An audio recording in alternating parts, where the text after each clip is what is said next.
Justo este miércoles hubiera sido el cumpleaños número 15 de Agostina Vega, pero ahora sabemos que lo que ha sido es un crimen hace un mes atrás, un crimen terrible que se consumó en esta zona en Argentina y vamos a ver un poco cómo han sido los últimos detalles que se han dado en torno a testimonios y también a la familia de Agostina por este femicidio, como ahora se le llama, y obviamente esa fiesta de cumpleaños que nunca se llegó a celebrar.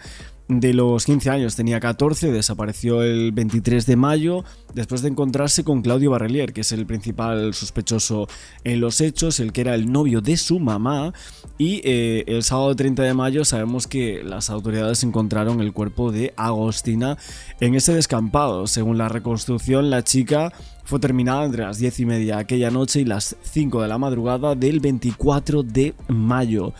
Sabemos un poco cómo ha sido toda la investigación a cabo de esta gente, cómo sabíamos de que si no hubiese trata, no hubiese entrega, un ajuste de cuentas. Realmente, ¿cuál fue el motivo? Simplemente fue un ataque íntimo por parte de este señor, de esta persona, y luego es que tenemos por detrás un montón de gente. Por ejemplo, Osvaldo Faceta, esta persona que está como presunto encubridor, Soledad Andriani, que entre ellos, bueno, vemos que tienen más de 47 años si no me equivoco, y luego está Marianela, que era la, si no me equivoco, la mujer de Barrelier. También en ese momento tenía unos 30 años y con la cual tuvo una hija, ¿no? Una hija que estaba justo al momento de los hechos en la casa donde ocurre la muerte de Agostina Vega. Es un caso tremendo porque hay muchas pruebas de cómo se consumó este caso, y también ha hablado Carla nuevamente a cara descubierta, que me ha llamado bastante la atención. Aquí la vemos, aquí la tenemos justamente en pantallas con el Guachitas Bar de fondo, pero así vemos esta nueva declaración de esta trabajadora íntima. Dice Carla, aseguró que pese a ser considerada testigo protegida, que no se siente protegida en ninguna manera, que la protección no la tiene, que dieron un botón antipánico, pero que realmente en este sentido no la dejaban salir de su casa con toda la gente detrás, que no podía trabajar, que estaba totalmente segura que detrás de todo este caso había un problema de sustancias, que los conocía desde hace mucho tiempo, que trabajó muchos años con todos ellos y que obviamente no se arrepiente de haber hablado, que esto se quedaba así. Esta mujer que contó que su identidad era conocida en el ambiente, que la gente de la noche la conocía, que sabía quién era, y también afirmaba que había perdido su fuente laboral, que se había quedado sin trabajo, que las ayudas no servían y que en este punto básicamente dice que vivió en la calle, que durmió y pidió en la calle, y que todo esto está horrible y que ahora está mucho peor. Pero en torno al caso, aparte de su vida, lo que habla es de la mamá de Agostina, porque ella asegura, si la mamá de ella no habla, esto no va a terminar. Ella es la única que sabe el porqué, nadie más que ella. El motivo, el porqué. Ella dice, meter a tu hija en este ambiente es muy fuerte. Eso es un ajuste de cuentas, estoy segura.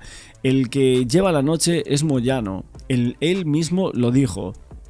Bueno, alguna de las declaraciones que citamos por aquí de la entrevista a esta testigo muy importante y que se mete al meollo con la madre, asegurando en este punto de que si la mamá de Agostina no habla, que nunca va a terminar este caso y se va a regentar en lo que a día de hoy conocemos y vamos viendo de todo este punto. Vamos a ver el testimonio de esta persona nuevamente, con piercing en la cara, tatuajes. Esta vez sí se la ve con cara, me parece raro, siendo testigo protegido, pero bueno. Bien, sí, yo me presenté la semana pasada, el día jueves o viernes, a Tribunales 2, en donde di mi declaración y tengo que esperar otra citación más para ver si paso como testigo o víctima. Y la verdad es que estoy mal porque estoy sin trabajar. Lo que me van a dar de ayuda económica no es por ser mal agradecida, pero no me sirve porque yo planteé mi situación, a mí me corrieron del trabajo y yo lo que quiero es trabajar o emprender en mi casa. ¿Y qué pasa? Esta mujer me dijo que no, que la ayuda que me van a dar es para alimentos y yo tengo que presentar un ticket. Sí, por Instagram he recibido amenazas, eso también está en manos de la fiscal, tomaron fotocapturas por redes y bueno, yo había empezado con las redes sociales justamente, sabía que esto iba a venirse peor y bueno, me privaron de las redes sociales, me privaron salir de mi casa, o sea, yo no puedo ando con miedo, ando a la defensiva. Me siento perseguida porque yo trabajé con esa gente y yo sé quiénes son y con quiénes están. Entonces... Bueno, yo sé quiénes son esta gente, con quiénes están. Esta mujer, la verdad que está hablando mucho. Está hablando muchísimo, no está teniendo miedo, incluso mostrando su cara, básicamente porque ella dice que la gente por detrás ya sabe quién es, ¿no? Y lo que ella hacía. Entonces, a mí me llama la atención, la verdad, que se muestre de esta manera, pero bueno, es también su decisión, ¿no? Yo vi las notas, y si no fuera por nosotros tres, vamos a ser realistas, esto hubiera quedado en la nada, Agostina murió, la mató y nada más, pero esto acá atrás están todos. No tan solo Barrelier, Andreani y esta chica Ludmila. Acá hay más cosas, todavía no se sabe todo. Y es injusto para mí, es injusto para el papá de esa nena, que hoy día cumpliría 15 años. Da bronca y tristeza a la vez. Freddy. Sí, Lagarto, te escucha Carla. Bueno, hola Carla, buen día, ¿cómo estás? Hola. Bueno, entiendo que no estás bien, está claro que no estás bien. Contanos cómo era tu vida unos días antes de declarar. Es decir, vos tenías tu trabajo, también trabajabas así como delivery. Sí, yo trabajaba sobre Colón en un polirrubro. Y hacía todo lo que era cadetería. Le hacía envíos cuando era lejos, así. Es tipo Uber, pero con productos de un polirrubro. Toallas, sábanas, vasos, en general. Está bien. Bueno, aparte de su vida privada, lo que queremos ver es un poco si realmente está arrepentida de contribuir a toda esta situación, las preguntas que hay sobre ella. Ella dice que no, vamos a verlo. No, porque si yo no hablaba... Es verdad eso. No, porque si yo no hablaba, esto quedaba como que fue un femicidio, como dicen. Y esto no fue un femicidio. Esto no fue un femicidio, obviamente... Ella cree que detrás de todo esto hay sustancias de por medio porque conoce a toda la gente que hay alrededor de ese botín, de estas prácticas que tenían en este tipo de antros y la gente con la cual se juntaba Claudio Barrelier, que era la misma con la cual se juntaba a día de hoy la mamá de Agostina, que esto es un punto que es imposible de salvar. O sea, la verdad que los medios de comunicación estaban haciendo unas campañas sencillamente como para hacer víctima y tal, pero que sí, que muy bien, que es un tema muy complicado, pero creo que también hay que inmiscuirse en ciertos sectores como lo está haciendo esta testigo y que se está plantando aquí diciendo las cosas, ¿no? Vamos a ver esto. Trabajé muchísimos años con toda esa gente y lo que es Moyano ya está sabiendo que soy yo. Es más, ayer me encontré en el centro con una persona que me conoce de la noche y me dijo que me había reconocido sin mirarme, o sea, sin ver mi cara, porque en ningún momento di mi cara. Claro. La verdad que a mí me llama... O sea, que la gente de la noche que me conoce ya está sabiendo que soy yo. Exactamente. A mí lo que no me parece que sea normal que esta chica con el testimonio que ha dado, no tenga custodia. Porque lo mismo que ella... Y seguramente después de esta nota, bueno, en la que estoy mostrando la cara, la ayuda económica esa me la sacan. Pero yo no puedo estar escondiéndome como si fuera una delincuente, o sea... Bueno, también es cierto que al final... cobrará muchísimo por estos testimonios, supongo, no lo sé, pero suponemos que exponerte así, de esta manera, una persona que tiene muy bajos recursos justo en este momento, también será por la pela, ¿no? Me imagino, ¿eh? No lo sé, pero... No es así. Bueno, yo creo que lo que tienen que brindar, porque, digamos, a ver, voy a empezar de nuevo. Lo que declaró Carla le puso una voz y un testigo presencial a todo lo que nosotros sospechábamos.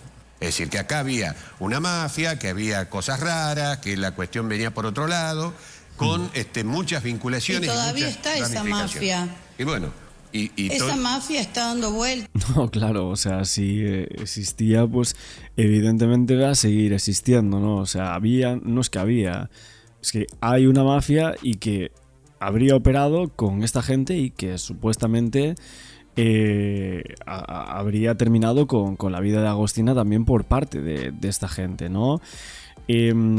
¿Nos lo creemos o no? ¿Hay una mafia? ¿Hay una red oscura detrás del crimen de Agostina Vega?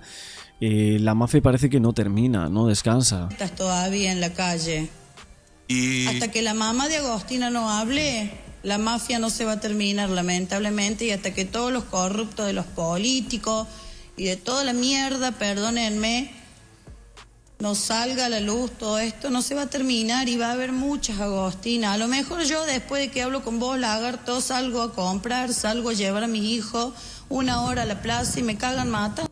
Bueno, ¿qué más me puede pasar si ya me quedé sin trabajo? Si la ayuda que me van a dar no me sirve, y no es por desagradecida, pero yo así no puedo, porque no...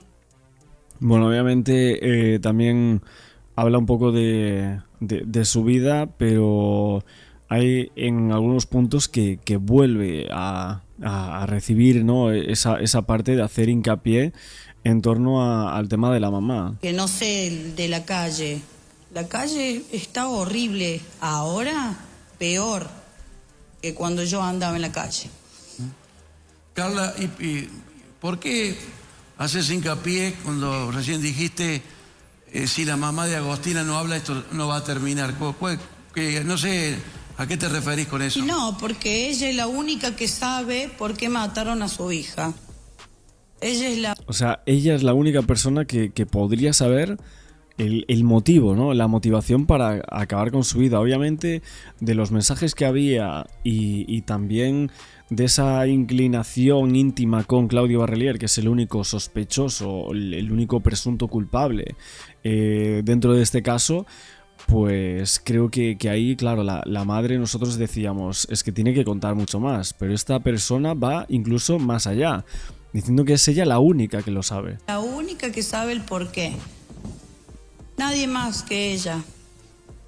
Ella misma cuando dice, ¿dónde está mi hija? Devuélvanmela. O sea, ¿para qué mierda llevaste a tu hija en ese embrollo, en esa gente? O sea, soy mamá de 5 niños, 4 varones y una nena. Joder. Y yo me pongo en el lugar de esa mamá y digo, o sea, ¿cómo podés ir a meter a... Yo conozco a toda esa gente porque yo vivo cerca de Villa de los Galpones, porque he andado en Villa, porque he andado en la... Todo lo que ustedes digan y quieran, sí lo hice, pero ya meter a tu hija en ese ambiente es muy fuerte, o sea...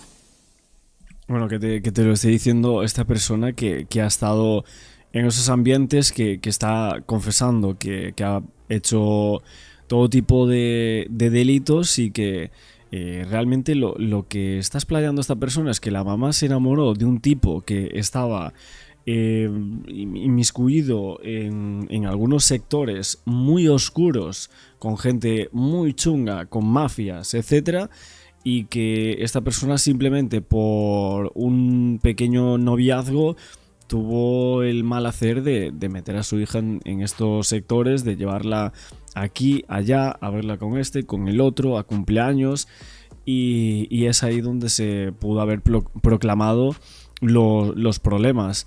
Realmente no creo, siendo totalmente sincero, que ella sepa todo lo que pasó o cómo fue, pero sí que puede llegar a plantear el por qué se llevaron a su hija y por qué luego terminó en ese descampado. Pero es algo muy fuerte y que de momento no trasciende y no se sabe. No da, no sé, una madre yo creo que no lo haría. Vos decís que esto que ha ocurrido forma parte de este submundo donde hay trueques, pases de facturas, cobradas de cuenta. Claro, Digamos que no es un asesinato por el asesinato mismo. No, es un ajuste de cuentas.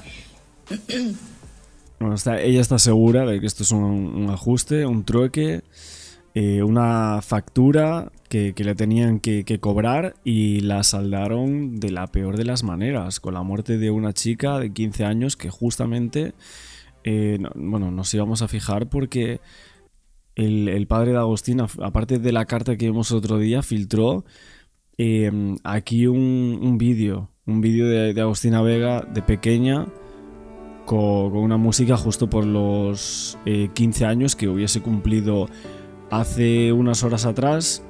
Nosotros obviamente desde aquí siempre con las víctimas, aparte de mencionar todo el caso, todo el puzzle, todo el salseo, como quieras decirlo, de alguno de los casos criminales en Argentina y en otros lugares, pues vemos estas fotografías, ¿no? de Agostina también con su padre, con su familia, más pequeña a un poco más mayor quizás. Y aquí la vamos viendo poco a poco enfrente de su vida, ¿no? Este es un vídeo bastante conmovedor.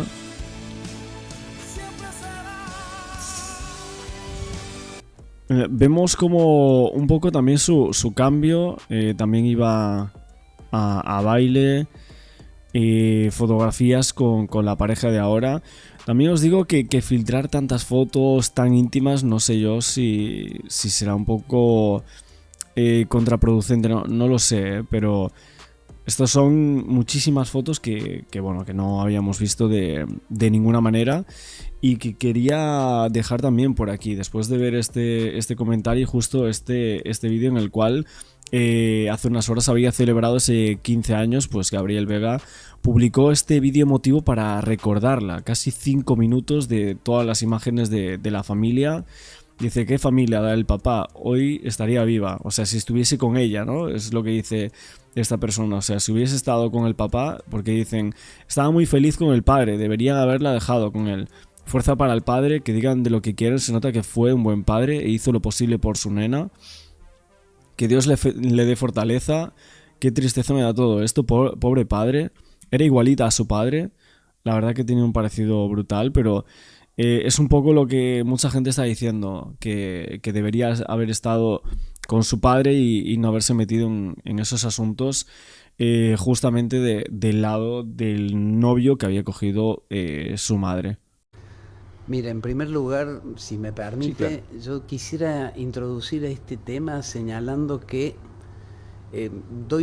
estoy dando con un profundo acompañamiento el dolor de los familiares de Agostina, porque es un caso que nos atraviesa a todos, que tiene epicentro en el dolor de una familia, de un papá, de una mamá, de esos abuelos, de esos tíos, de modo tal que esa angustia, y lo presento así, me gusta iniciar este tema con profundo respeto, porque aquí el dolor nos atraviesa desde el núcleo familiar, pasando por los responsables en esta tarea, entre quienes me encuentro principalmente, y también tiene una proyección social.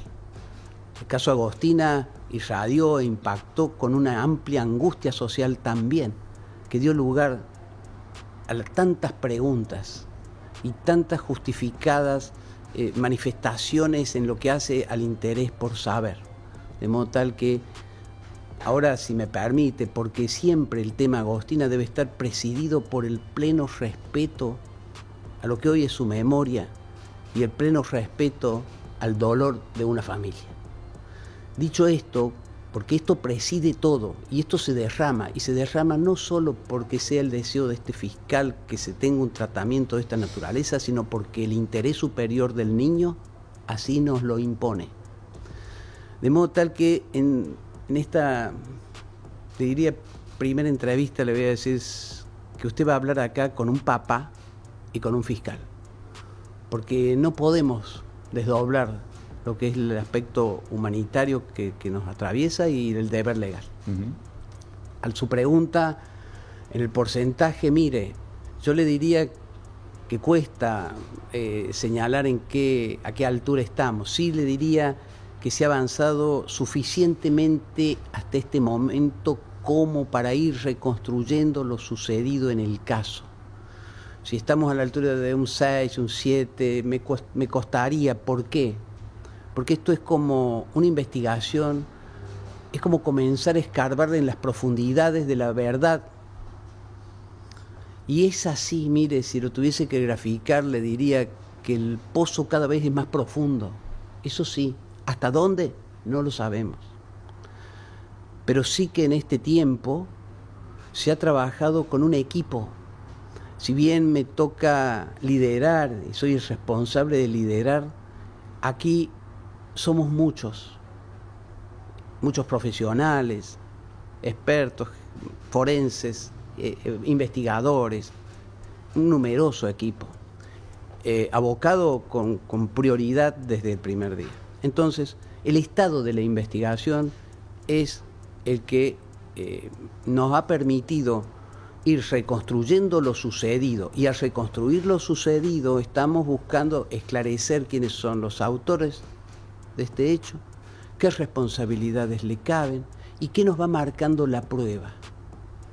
En ese momento, y hoy, en estos días, usted señalaba, sí, se han tomado medidas como la prisión preventiva de 3 de los 4 detenidos.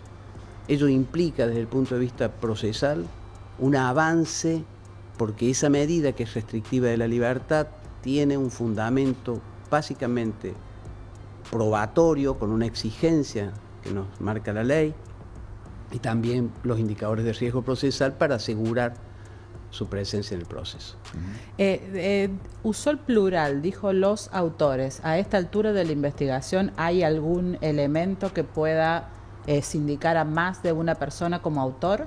En realidad, les debo señalar que en eso de autoría nos lleva, le diría que en el escenario puntual del hecho principal, que es el que se le atribuye a Barrelier, en ese caso, en ese hecho, está él solo.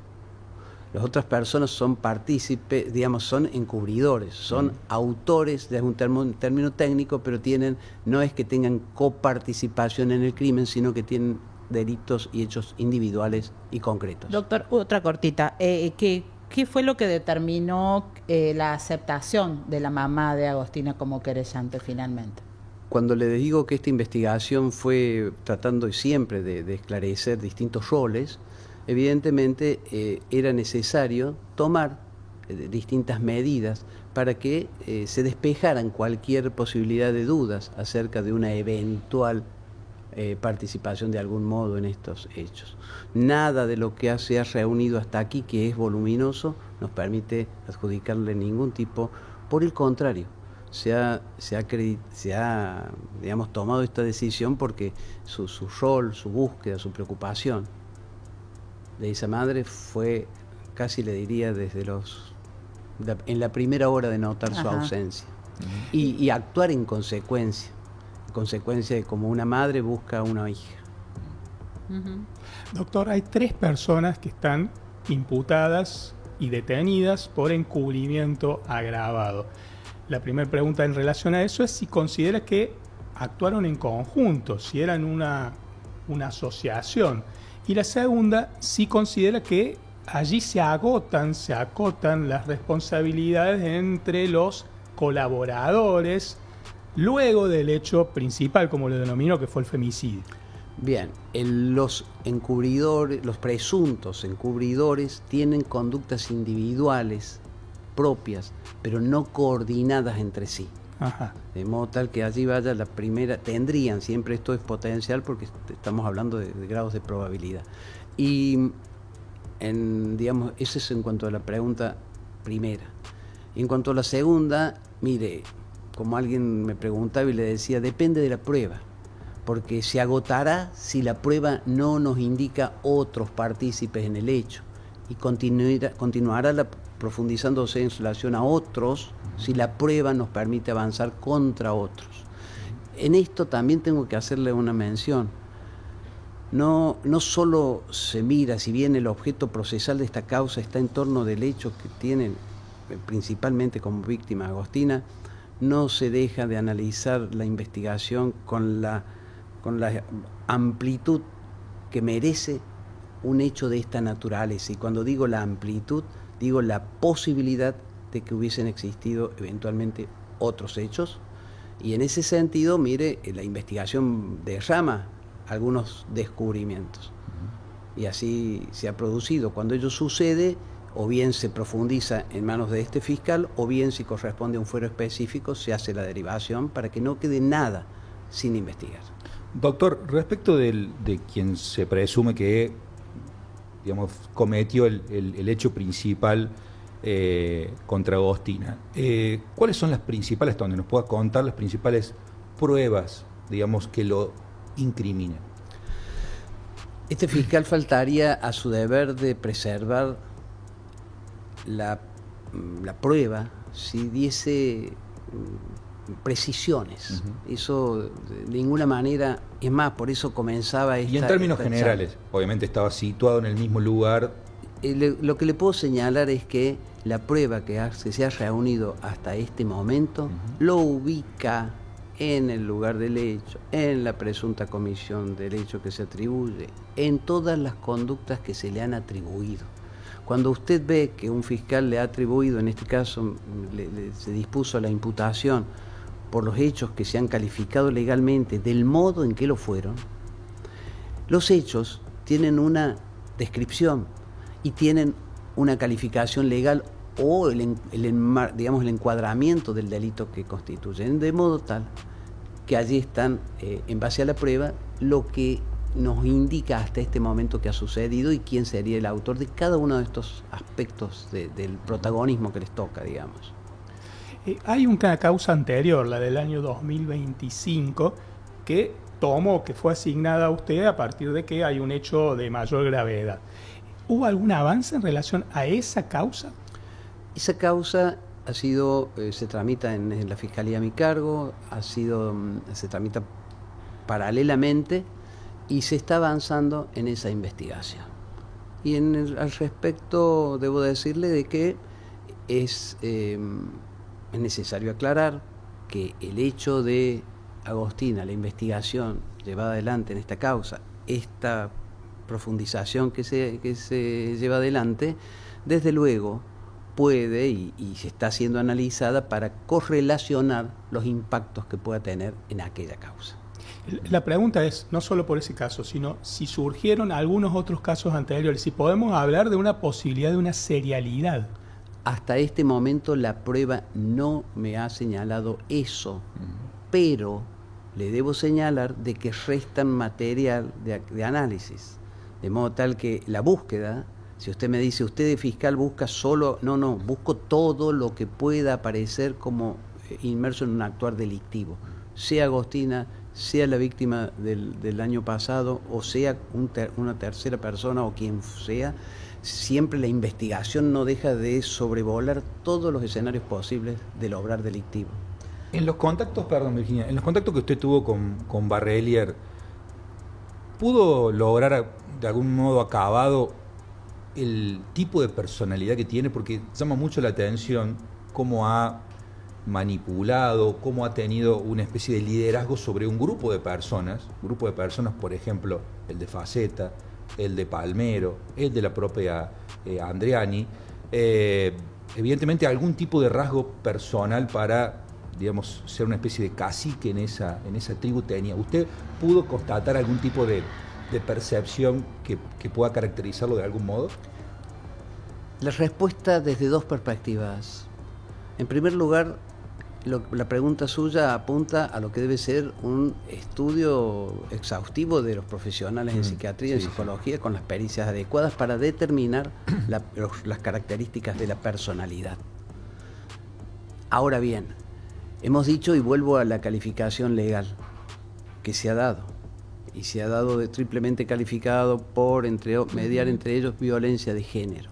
cuando se analiza la procedencia de una violencia de género, es un análisis que nos lleva previamente a establecer estos aspectos que usted señala.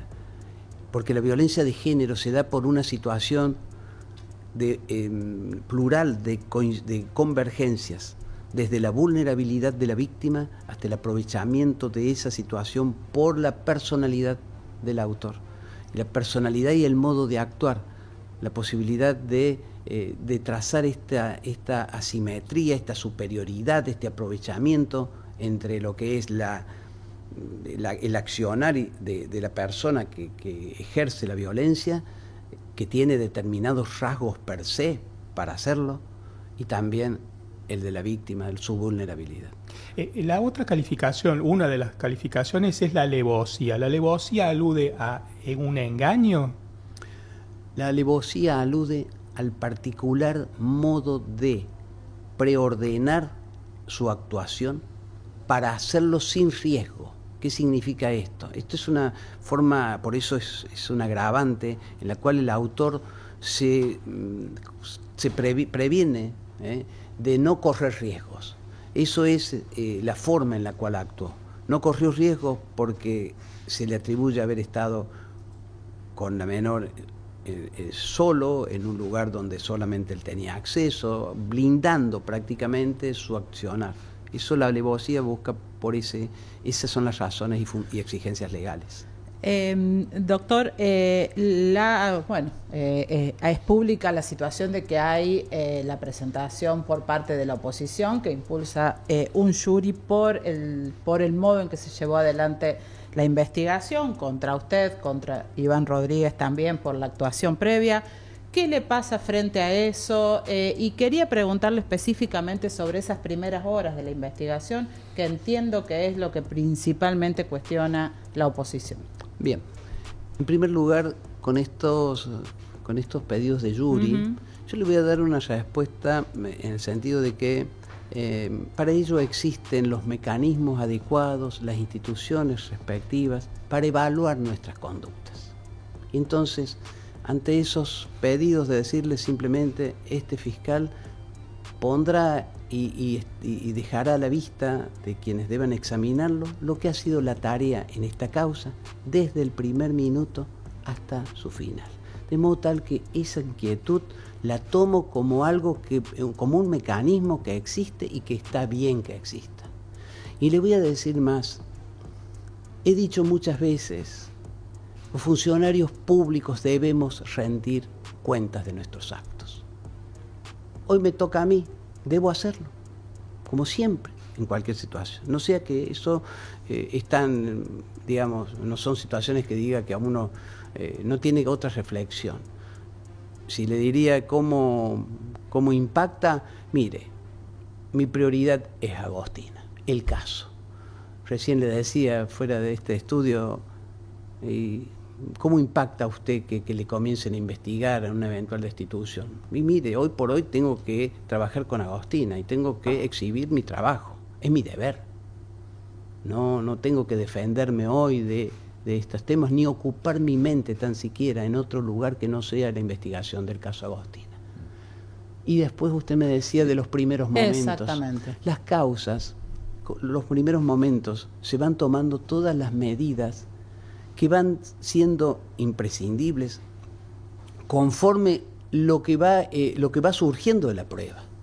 Como esto le señalé y le grafiqué como que la investigación es una profundización de una perforación.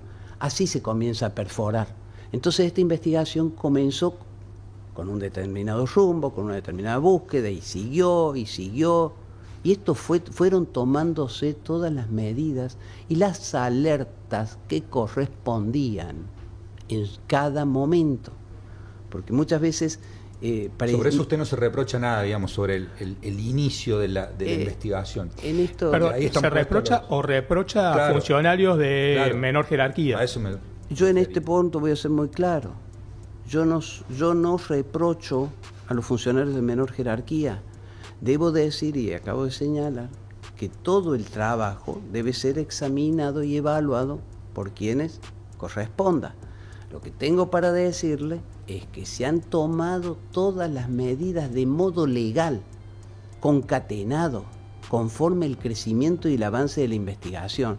A veces, en casos como estos, que nos invaden, y vuelvo a la introducción, que nos invade tanta preocupación porque es lógico que así suceda, los cuestionamientos y las preguntas es razonable que existan, porque nos desvela el deseo de que esto no hubiese sucedido, de que no hubiésemos tenido que dar esa noticia.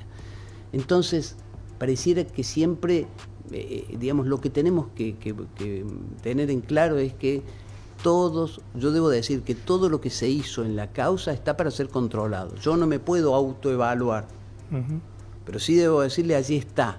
Y si me pregunta cómo lo ve usted, y lo veo que está conforme a derecho.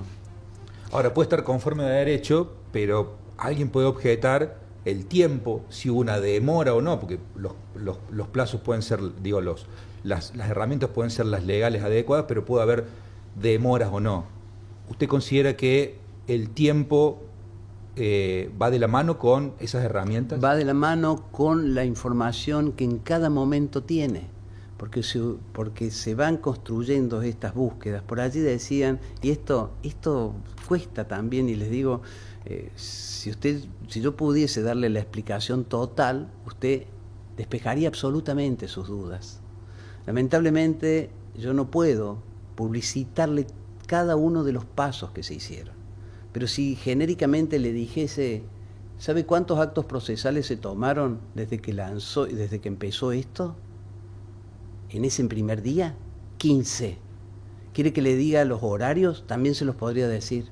La secuencia del trabajo también se la podría indicar. Y está en la prueba. Y esa concatenación es la que está para ser prolijamente evaluada y analizada. Lo que parece aludir, Mariano, en esto es esta demora en la recepción de la denuncia. Algo que aparentemente incluso admite el propio fiscal general cuando empieza a hablar de reforzar las unidades judiciales con becarios, con más personal, ¿no? Bien. Le contesto. En primer lugar, vamos a hacer siempre con la verdad de las cosas para que la información sea correcta. Acá no se esperó 4 horas, está claro.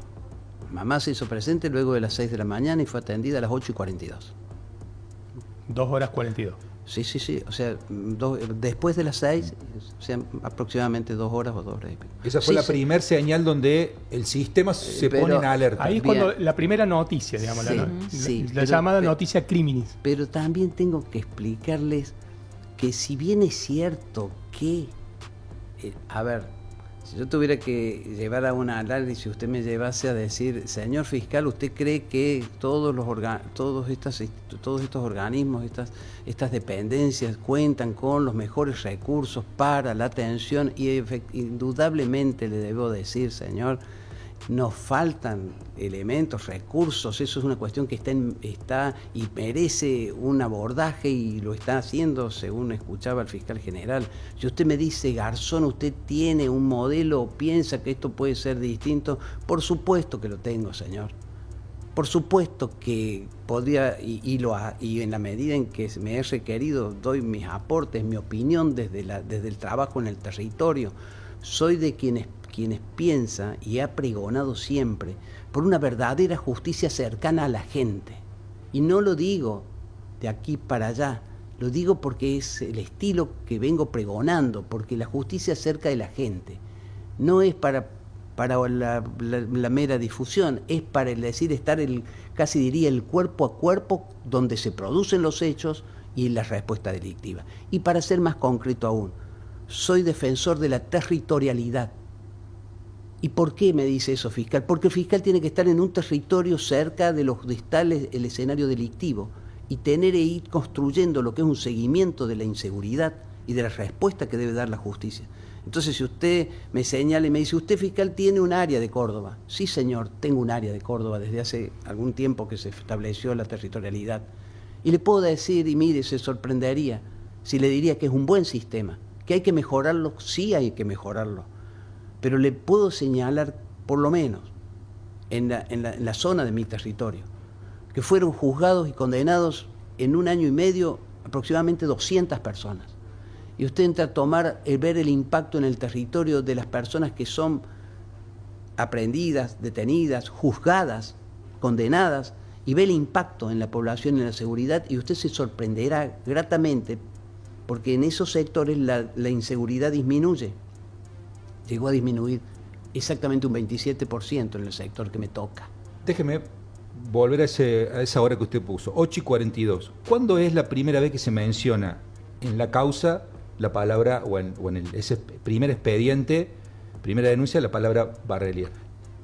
Yo le diría que cuando la persona denuncia, lo nombra como nombró a Franco, como nombró a su familia. Lo nombra como personas que habían tenido contacto es que en el esos último análisis, momento. por eso está bueno este diálogo. Porque pareciera que desde el momento en que se nombra a una persona ya tiene que tener casos resueltos. No, pero debo la aclaración. Porque la imagen de esa persona frente a esa mujer no es la de él que en realidad era.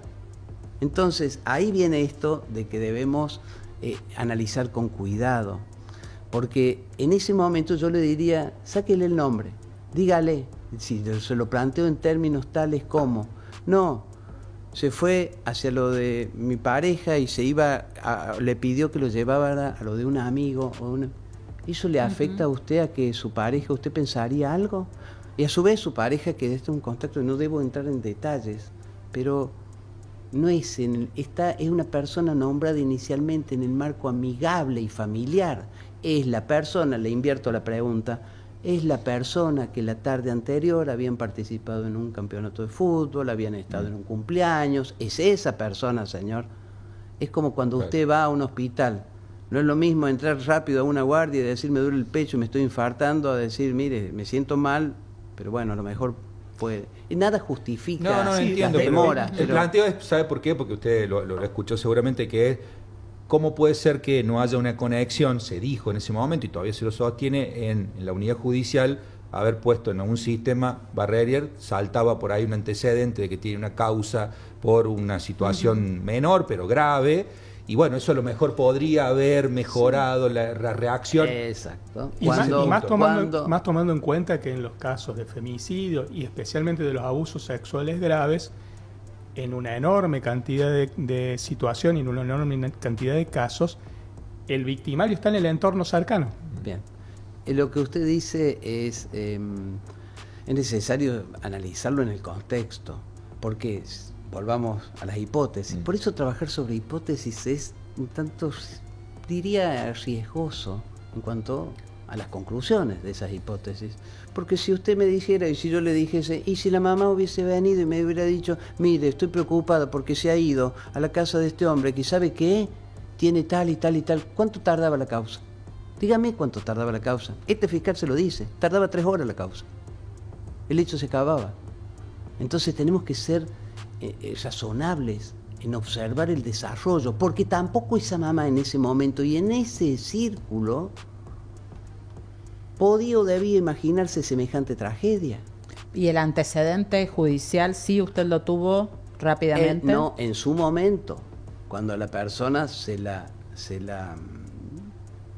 ubica, se comienza a ver, casi le diría que a las menos de las 24 horas o 30 horas ya las sospechas levemente comenzaban sobre él y se iban profundizando.